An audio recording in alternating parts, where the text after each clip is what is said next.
Deep in the forests of Blackwater Hollow, in a remote part of the Appalachians, there's a legend so terrifying that few dare to speak of it, even in whispers. The old-timers in the region talk about the shadow, a being that lingers at the boundary between the world of the living and the dead. But the tale that circulates around campfires is far more disturbing than anything written in books. In the 1920s, the small community of Blackwater Hollow was a peaceful haven for loggers and their families. But everything changed when a group of workers mysteriously disappeared in the woods, leaving behind only bloodstains and inhuman footprints. Over time, those who ventured deep into the forest began to report sightings of a tall, skeletal figure with empty eyes and skin stretched tight like dried leather. This figure, the shadow, moved silently but left a trail of destruction in its wake. What few know is that the shadow wasn't just a legend, it was real.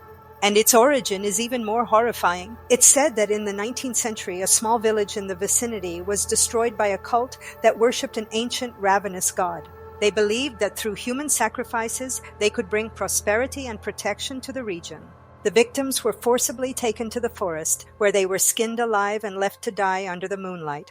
The spirits of these victims, unable to find peace, merged into a single vengeful entity. The shadow of Blackwater Hollow doesn't just feed on fear, it steals the souls of those who dare to cross its path, condemning them to an eternity of torment. For decades, the legend remained just that, a story to scare disobedient children. Until in the 1970s, a group of college students decided to investigate the myth. Armed with cameras and flashlights, they ventured into the woods. Only one of the tapes was recovered, showing blurry images of screams, frantic running, and a dark figure seemingly materializing from the densest shadows.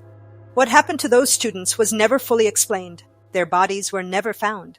But those who visit the forest to this day report hearing distant screams and seeing shadows that seem to move on their own. Some say that if you're quiet enough, you can hear the sound of something scraping, like nails on glass, coming from within the darkness. No one knows for sure what the shadow of Blackwater Hollow truly is or what it wants, but everyone agrees on one thing. If you see its hollow eyes in the forest, it's already too late.